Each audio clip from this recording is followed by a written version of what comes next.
محترم بزرگوں اور بھائیوں، اللہ تبارک و تعالیٰ کا بے حد احسان اور اس کا کرم ہے ہمیں اور آپ کو پیارے آقا جناب محمد رسول اللہ صلی اللہ علیہ وسلم کی امتی میں پیدا فرمایا۔ علیہ وسلم کا اخلاق کریمہ کا یہ حال تھا، جو بھی انسان آپ صلی اللہ علیہ وسلم کے چہرہ مبارک کی زیارت کر لیتا، وہ شخص آپ صلی اللہ علیہ وسلم کی ذات گرامی سے بے حد متاثر ہو کر اسلام قبول کر لیتا۔ آپ صلی اللہ علیہ وسلم کو فطری طور پر اللہ تبارک و تعالیٰ نے نرم مزاج اور نرم طبیعت کے پیدا فرمایا تھا۔ آپ کی بات چیت میں، گفتگو میں انتہا درجے کی نرمیت ہوا کرتی تھی، اور اللہ کی طرف سے جو تبلیغ و اشاعت کی ذمہ داری آپ صلی اللہ علیہ وسلم کو اللہ تبارک و تعالیٰ نے دی تھی، آپ صلی اللہ علیہ وسلم نے کسی کو بھی زور زبردستی یا دھمکا چمکا کر اسلام قبول نہیں کروایا۔ میرے محترم بزرگوں اور دوستوں، آپ صلی اللہ علیہ وسلم نے پوری زندگی میں کبھی بھی مذاقاً بھی جانے انجانے جھوٹ کا استعمال نہیں کیا ہے، اور آپ صلی اللہ علیہ وسلم نے کبھی بھی جانے انجانے کسی کے ساتھ دھوکہ دھڑی نہیں کیا ہے۔ اور یہ نبی بننے کی دو شرطیں جو ہے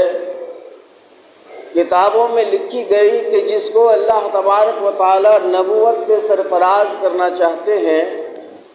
اس کے اندر یہ خاص دو باتیں ہونی چاہیے، دو باتیں پائی جانی چاہیے۔ پہلی بات کہ وہ جھوٹ نہیں بولے گا، اور دوسری صفت یہ ان کے اندر ہونی چاہیے کہ وہ کسی کو دھوکہ کبھی بھی زندگی میں نہیں دے سکتا۔ بہرحال بزرگ اور دوستو، آپ صلی اللہ علیہ وسلم انتہائی اخلاق کے اونچے درجے پر فائز تھے۔ آپ صلی اللہ علیہ وسلم کی چہرہ مبارک کی زیارت جو بھی شخص کر لیتا، وہ دین سے، مذہب اسلام سے متاثر ہو کر کلمہ پڑھ کر مسلمان ہو جایا کرتا۔ چنانچہ مکے کے اندر جب یہ بات پھیل گئی کہ یہاں پر ایک شخص نبوت کا دعویٰ کرتا ہے جن کا نام محمد ابن عبداللہ ہے، اور یہ بہت بڑا جادوگر بھی ہے، جو شخص اس کے قریب جاتا ہے یا اس سے ملاقات کرتا ہے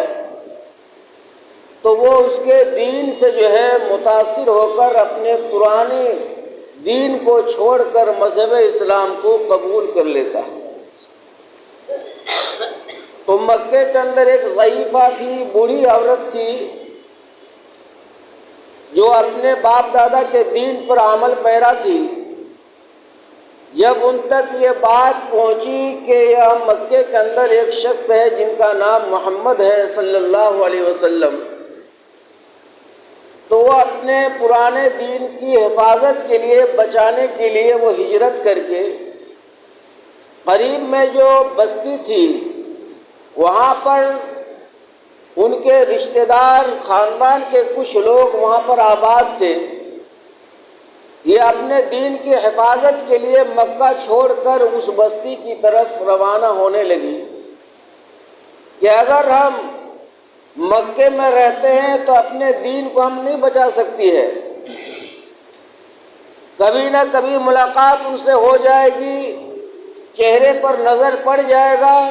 تو جو یہ ہمارے باپ دادا کا دین ہے یہ چھوٹ جائے گا، اور یہ جو غلط دین پیش کر رہا ہے لا الہ الا اللہ محمد رسول اللہ، اس دین کو اپنانا پڑے گا۔ لہٰذا 70-80 سال سے میں اپنے باپ دادا کے مذہب پر، دین پر قائم ہوں، اور آخری عمر میں اگر ہمارا مذہب جو ہے پریورتن ہو گیا، اگر چینج ہو گیا تو پھر ہمارے لیے بہت بڑی نقصان کی بات ہو جائے گی۔ وہ مکہ چھوڑ کر جانے لگی، اور بستی کے نکڑ پر، موڑ پر اپنے سارے ساز و سامان کے ساتھ بیٹھی ہوئی، چلچلاتی دھوپ ہے، ہمارے آقا صلی اللہ علیہ وسلم جو ہے ادھر سے تشریف لا رہے ہیں۔ دیکھا کہ بوڑھی اماں جو ہے موڑ پر بیٹھی ہوئے ساز و سامان کے ساتھ، اب وہ ضعیفہ عورت، بوڑھی عورت جو ہے آپ صلی اللہ علیہ وسلم کی کبھی زیارت نہیں کی تھی، کبھی دیکھا نہیں تھا، اجنبی تھا ان کی نگاہ میں، جان پہچان نہیں تھی کہ محمد کس کا نام ہے، اس کی شکل صورت کیا ہے، یہ ان کو معلوم نہیں تھا۔ جب آپ صلی اللہ علیہ وسلم اس کے قریب آئے، تشریف لائے، تو پوچھنے لگے کہ بوڑھی اماں، آپ یہ سامان کے ساتھ اتنے دھوپ میں، چلچلاتی دھوپ میں جو ہے کہاں آپ جا رہی ہیں؟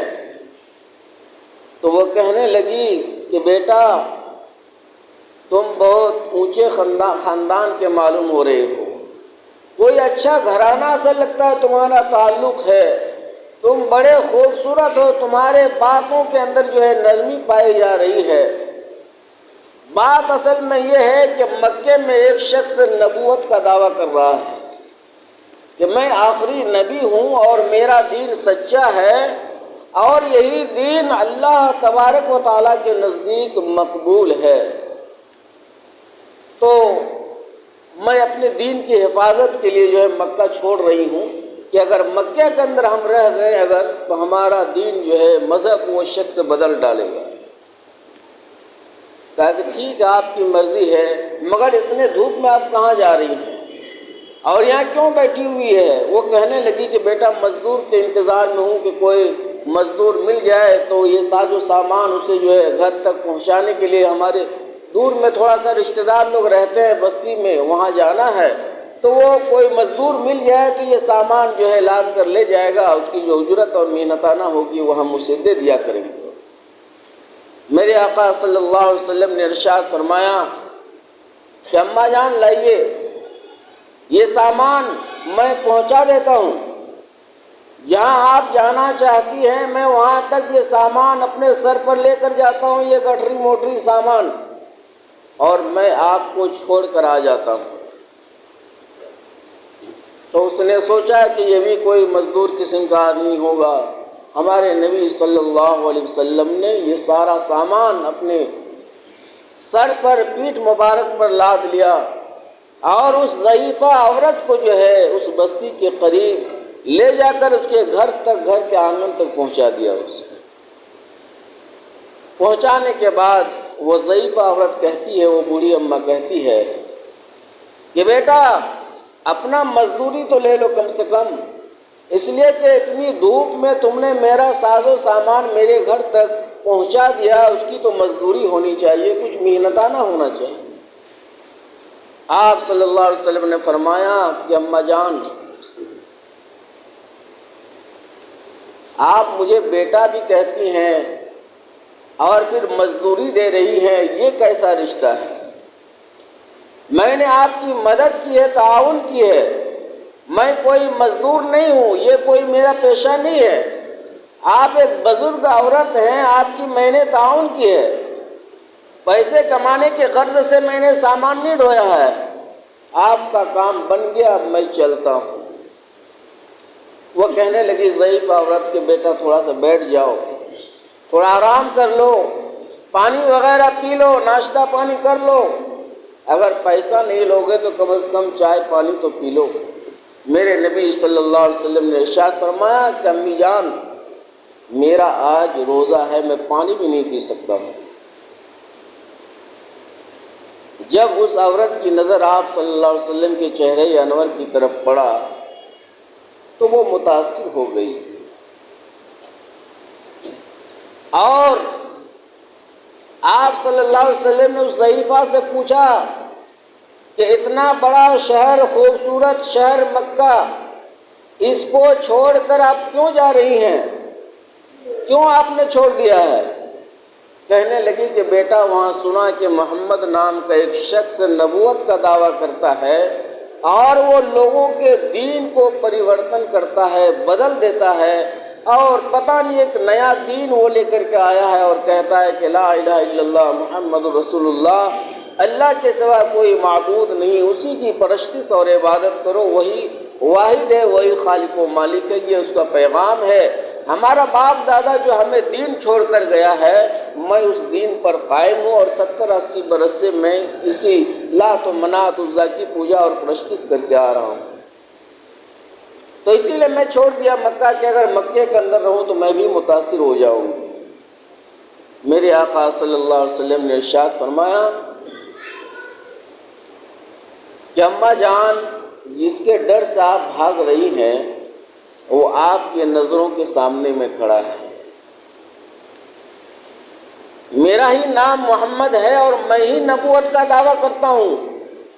اور یہ تو کوئی زبردستی والی بات میں پیش نہیں کرتا ہوں، میں اللہ کا حکم آپ کو سناتا ہوں، جس کی دل چاہے وہ قبول کرے، جس کی دل چاہے وہ نہ قبول کرے۔ اس میں آپ کو ڈرنے، گھبرانے اور بھاگنے اور ہجرت کرنے کی کیا ضرورت تھی؟ وہ متاثر ہو گئی اور کہا کہ بیٹا مجھے معلوم نہیں تھا کہ اتنا شریف انسان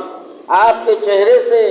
آپ کے رفتار و گفتار سے، اخلاق کریمہ سے یہ انداز ہو رہا ہے کہ جو کچھ آپ کہہ رہے ہیں بالکل 100% وہ حق ہے اور صحیح ہے، اور بیٹا آپ مجھے ہی نہیں بلکہ پورے گھر والوں کو مجھے کلمہ پڑھا دو اور مجھے ساتھ لے کر مکہ چلو۔ تو اسلام جو ہے زور زبردستی سے نہیں پھیلایا گیا ہے۔ اِنَّكَ لَعَلَىٰ خُلُقٍ عَظِيمٍ، اللہ تبارک و تعالیٰ نے بہت بڑے اونچے درجے کے اخلاق آپ صلی اللہ علیہ وسلم کو مرحمت فرمائی۔ آج ہم اس کی امتی ہے۔ اللہ کا کتنا بڑا کرم ہے کہ اللہ نے ہمیں نبی کریم صلی اللہ علیہ وسلم کی امتی میں پیدا فرمایا۔ ہمارے اخلاق کیسے ہیں، ہمارے کردار کیسے ہیں، اور ہمارے اندر کیسے کیسے گندے صفات ہیں۔ ہمارے نبی نے کبھی بھی زندگی میں جھوٹ نہیں بولا ہے، جانے انجانے، کبھی بھی انسانوں کو دھوکہ دھڑی میں نہیں ڈالا ہے۔ آج ہم اس کے امتی ہیں اور ان دونوں باتوں سے ہم جو ہے کوسوں دور ہیں۔ جھوٹ بولنا ہماری زندگی کا شیوا بن چکا ہے، انسان کو دھوکے میں ڈالنا یہ بھی ہمارا جو ہے ایک عادت بن چکی ہے۔ میرے محترم بزرگ اور دوستو، جب تک ہم نبی صلی اللہ علیہ وسلم کی محبت کو اپنے دل میں جگہ نہیں دیں گے تو ہم دنیا اور آخرت میں کامیاب نہیں ہو سکتے۔ آج ہم اس کے امتی ضرور ہیں، لیکن اپنے زندگی کے قیمتی لمحات کو، اوقات کو ادھر ادھر جو ہے ضائع کر رہے ہیں، فضولیات میں اپنے اوقات کو ضائع کر رہے ہیں، جس میں نہ کوئی دین کا فائدہ ہے نہ کوئی دنیا کا فائدہ ہے، اور سارا ہماری قیمتی وقت جو ہے اس میں ضائع ہو رہا ہے۔ میرے محترم بزرگ اور دوستو، آج ہمیں جو ہے نبی صلی اللہ علیہ وسلم کی سیرت اپنانے کی ضرورت ہے، آپ کی سنت کو اپنی زندگی کے اندر داخل کرنے کی ضرورت ہے۔ یہ دین صحابہ کرام کے ذریعے سے بڑی مشکل سے ہم تک پہنچی ہے، مگر اس دین کی ہم قدر نہیں کر رہے ہیں، نمازوں کا اہتمام ہم نہیں کر پا رہے ہیں۔ پیارے آقا صلی اللہ علیہ وسلم کے طریقہ اور اس کی وہ سنت ہمیں جو ہے پسند نہیں آ رہا ہے۔ مغربی تہذیب اور تمدن ہماری زندگی میں جو ہے سما گئی ہے۔ تو اللہ کے رسول صلی اللہ علیہ وسلم نے ارشاد فرمایا کہ لا یؤمن احدکم حتی اکون احب الیہ من والدہ وولدہ والناس اجمعین، کہ اے میرے امتیو، تم اس وقت تک جو ہے مکمل ترین کامل ایماندار نہیں کہلا سکتے ہو، نہ خلوت میں، نہ جلوت میں، نہ ظاہر میں، نہ باطن میں، جب تک کہ میں تمہارے نزدیک تمہارے ماں باپ سے، تمہاری اولاد سے، یہاں تک کہ تمام انسانوں سے زیادہ محبوب ترین نہ بن جاؤں۔ آج نبی صلی اللہ علیہ وسلم کی ذات سے تو ہمیں محبت ضرور ہے، لیکن ان کی سنت سے ہمیں دشمنی ہے، ان کے لباس سے دشمنی ہے، ان کے چہرے سے چہرہ ہمیں پسند نہیں ہے، ان کا اخلاق کردار ہم نہیں اپنا پاتے، تو ہم کیسے مکمل اور کامل ایمان والے کہلائیں گے؟ اس لیے میرے محترم بزرگ اور دوستو، ہمیں چاہیے کہ ہمارے نبی صلی اللہ علیہ وسلم کا جو نورانی اور مبارک دین ہے اور جو طریقہ ہے، جو نہج ہے، ہم اس کو اپنی زندگی کے اندر لانے کی کوشش کریں، پھر ہم دنیا اور آخرت میں کامیاب ہوں گے۔ اور اگر ہم نے نبی صلی اللہ علیہ وسلم کی سنت اور آپ کے طرز عمل کو چھوڑ کر زندگی گزارا ہے تو پھر بزرگ اور دوستو کامیابی ہماری مقدر ہو جائے گی۔ اللہ تعالیٰ نے عمل کی توفیق عطا فرمائے۔ وآخر دعوانا الحمدللہ رب العالمین۔